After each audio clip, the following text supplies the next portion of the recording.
Hello again, and welcome back to year 3 of the Religious Education Initiative. We're almost done. This is week 51, day 1. So, last time we saw Esther entrust herself and her people to the mercy of the Lord as she went to the king to plead for her people. We saw her find grace in his sight when the Lord softened his heart toward her, and we saw her invite him and Haman together to come to a banquet which she prepared for them. In fact, 2 banquets. We also saw the king find the record of Mordecai saving his life from the beginning of the book, and how he then required Haman to honor Mordecai, his enemy, greatly and publicly. This time we will see Esther finally make her petition to the king, and what will follow after.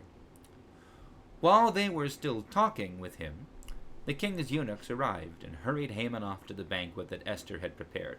For context, he's talking to his wife and his advisors about how miserable he feels that he had to honor Mordecai. And his advisors are saying, if Mordecai is a Jew and you hate him, this is not going to go well. The king has already had you honor him. So now we'll see their prophecy fulfilled. So the king and Haman went in to feast with Queen Esther. On the second day, as they were drinking wine, the king again said to Esther, "What is your petition, Queen Esther? It shall be granted you. And what is your request? Even to the half of my kingdom it shall be fulfilled." Then Queen Esther answered, "If I have won your favor, O king, and if it pleases the king, let my life be given me. That is my petition, and the lives of my people. That is my request. For we have been sold, I and my people, to be destroyed, to be killed, and to be annihilated. If we had been merely sold as slaves, men and women, I would have held my peace, but no enemy can compensate for this damage to the king." Then King Ahasuerus said to Queen Esther, "Who is he, and where is he who has presumed to do this?" Esther said, "A foe and an enemy, this wicked Haman." Then Haman was terrified before the king and the queen. The king rose from the feast in wrath and went into the palace garden, but Haman stayed to beg his life from Queen Esther, for he saw that the king had determined to destroy him. When the king returned from the palace garden to the banquet hall, Haman had thrown himself on the couch where Esther was reclining. And the king said, "Will he even assault the queen in my presence, in my own house?" As the words left the mouth of the king, they covered Haman's face. Then Harbona, one of the eunuchs in attendance on the king, said, "Look, the very gallows that Haman has prepared for Mordecai, whose words saved the king, stands at Haman's house, 50 cubits high." And the king said, "Hang him on that." So they hanged Haman on the gallows that he had prepared for Mordecai. Then the anger of the king abated. On that day, King Ahasuerus gave to Queen Esther the house of Haman, the enemy of the Jews. And Mordecai came before the king, for Esther had told what he was to her. Then the king took off his signet ring, which he had taken from Haman, and gave it to Mordecai. So Esther set Mordecai over the house of Haman. Then Esther spoke again to the king. She fell at his feet, weeping and pleading with him to avert the evil design of Haman the Agagite, and the plot that he had devised against the Jews. The king held out the golden scepter to Esther, and Esther rose and stood before the king. She said, "If it pleases the king, and if I have won his favor, and if the thing seems right before the king, and I have his approval, let an order be written to revoke the letters devised by Haman, son of Hammedatha the Agagite, which he wrote giving orders to destroy the Jews who are in all the provinces of the king. For how can I bear to see the calamity that is coming on my people? Or how can I bear to see the destruction of my kindred?" Then King Ahasuerus said to Queen Esther and to the Jew Mordecai, "See, I have given Esther the house of Haman, and they have hanged him on the gallows because he plotted to lay hands on the Jews. You may write as you please with regard to the Jews in the name of the king, and seal it with the king's ring, for an edict written in the name of the king and sealed with the king's ring cannot be revoked." The king's secretaries were summoned at that time in the 3rd month, which is the month of Sivan, on the 23rd day, and an edict was written, according to all that Mordecai commanded, to the Jews and to the satraps and the governors and the officials of the provinces from India to Ethiopia, 127 provinces, to every province in its own script, and to every people in its own language, and also to the Jews in their script and their language. He wrote letters in the name of King Ahasuerus, sealed them with the king's ring, and sent them by mounted couriers riding on fast steeds bred from the royal herd.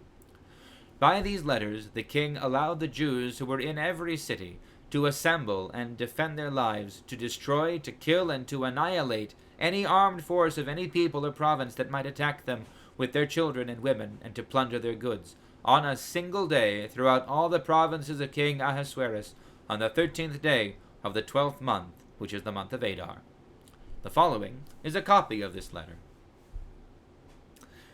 The great king Ahasuerus, to the governors of the provinces from India to Ethiopia, 127 provinces, and to those who are loyal to our government, greetings. Many people, the more they are honored with the most generous kindness of their benefactors, the more proud do they become, and not only seek to injure our subjects, but in their inability to stand prosperity, they even undertake to scheme against their own benefactors.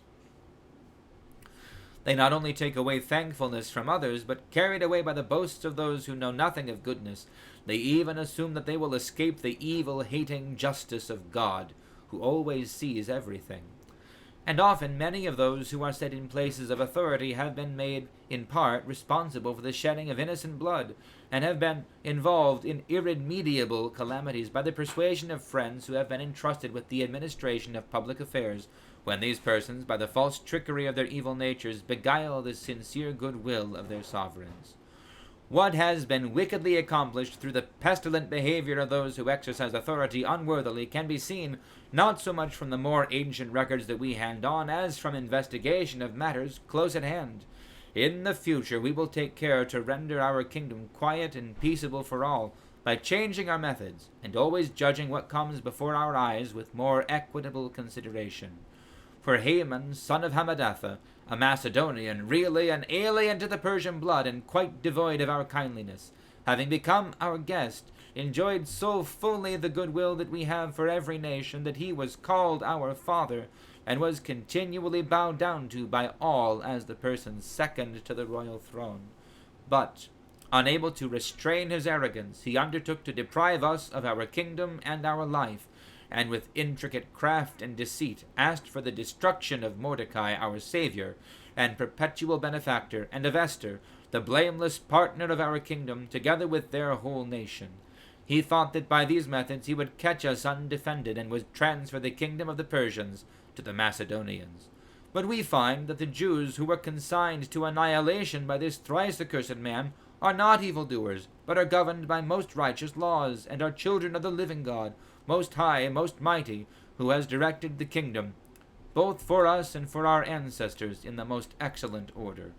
You will therefore do well not to put in execution the letters sent by Haman son of Hammedatha, since he, the one who did these things, has been hanged at the gate of Susa, with all his household. For God, who rules over all things, has speedily inflicted on him the punishment that he deserved.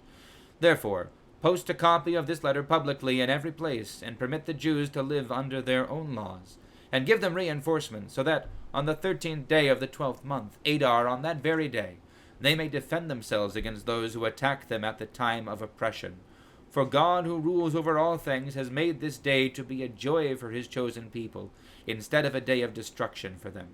Therefore you shall observe this with all good cheer as a notable day among your commemorative festivals, so that both now and hereafter it may represent deliverance for you and the loyal Persians, but that it may be a reminder of destruction for those who plot against us.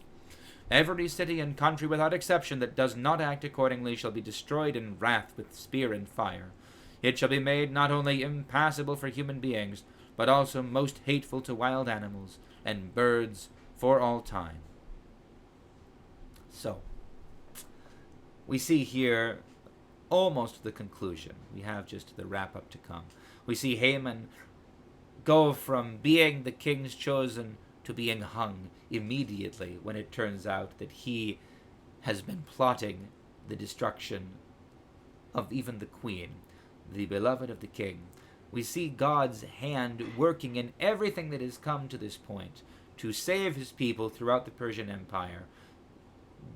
But we also see that God's work, as Mordecai said, God will save his people, but he has chosen Mordecai, and more particularly, he has chosen Esther. And even her seizure, even the unjust and unclean seizure of her being made queen by force, her winning the favor of everyone there, her winning the favor of the king, her being made the queen, put her in a position to act in faithfulness, in obedience, to be the vessel through whom God saved his people. This ought to bring to all of our minds the question, what has the Lord for us? What task does he have for us in whatever place we find ourselves? What role are we to fulfill? To walk in faithfulness and obedience, to be his instruments of working salvation in the world. Because Esther is a beautiful example of this, but in truth, every one of us has a similar call. So,